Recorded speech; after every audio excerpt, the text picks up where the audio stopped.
Hello YouTube, it's me John Avenger once again, and welcome to another review. Yeah, this is a review, not a live stream today. I'll do a live stream tomorrow for Batman Begins, but this is a R-rated movie that I saw in the theater today. I just saw it a few hours ago. It's from the world of John Wick presents Ballerina, the 2025 action thriller with Ana de Armas as your lead. This was awesome, guys. The fact that this movie underperformed compared to Black Widow and other movies, it's a shame, because this movie is really, really awesome. The action, Len Wiseman hasn't lost his touch at all. He still knows how to direct people, mostly. The action sequences are well shot, and they're choreographed well, and they're not badly edited. It's not too long. It's not over 2 hours long like a lot of movies are now. It wasn't CGI heavy.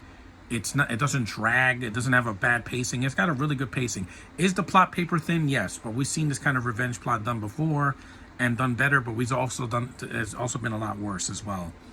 I take this movie any day over the Black Widow movie, or Madam Web, or what else came out, or that last Charlie's Angels movie that came out, because it's actually good. It's got a good director, good writing, one writer, not four, and it knows what it is. And it's not a girl boss feminist movie like The Force Awakens was. And Ana de Armas carries the movie. She's the lead character. She's the ballerina, you know, the one that starts off as a little girl and then has to grow into and train to avenge the death of her father. It's not a spoiler. That's part of the plot.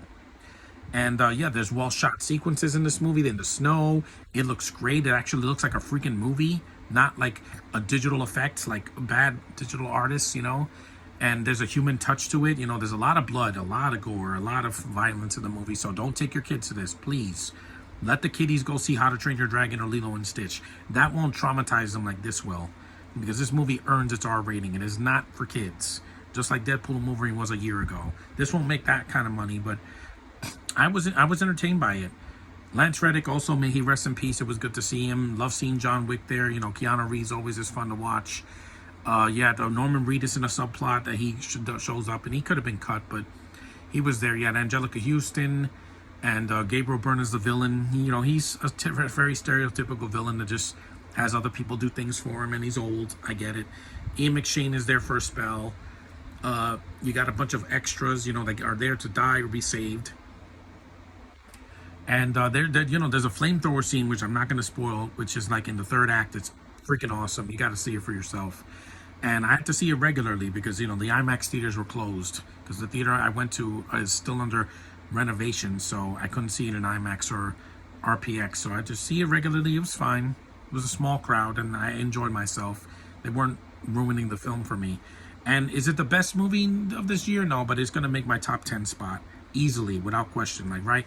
It's at number 8. It's not top 5 worthy, because it could have been, I don't know, it could have had a better plot, but again, it's a very basic plot that I can easily follow. It doesn't go into 18 tangents like the last 2 Mission Impossible movies, where they're just overly long and have way too many characters. Those movies always had too many characters, but by 6, I was getting tired of them adding characters we didn't need. Here, you have enough characters. And is it Oscar worthy? No, it's not going to win awards, guys. It's not the kind of movie it is. It's fun, and it's R-rated, so they don't have to hold back on the violence. They don't shoot and then cut away. No, they show everything. Also, there's no boobs in the movie or anything, but I'd rather Ana de Armas do show that she's capable. Like, a lot of people doubted that she could carry a movie. Well, this has proved that she can. With the right direction and decent script, and also with well-paced action, she can do anything. Stop downing her just because she's a foreigner. I don't care. She's not a Brit, so that was a huge plus over Emily Blunt and all these other wannabes like Florence and the Hobo and all these others. At least she can act. At least she can do the physical, you know, demanding role, you know, action sequences. There's some stunt doubles, but again, that's because, you know, she's not an action star. But she does well with what was given to her, and she went with it. That's more than I could say for some other chicks I've seen this year. So I really enjoyed John Wick's, the world of John Wick presents Ballerina. The score was good. The classical music was a nice touch. The ending is fine. I didn't see the post-credit stinger because I don't need to know what happens next. I can wait. The movie on its own did its job well. It entertained me, and it was not 2.5 hours. It went by way more brisk than I could have imagined. And it didn't feel edited out like a lot of movies do today, where they give you like half the movie, or they cut the movie and then put a director's cut on streaming. You know who you are.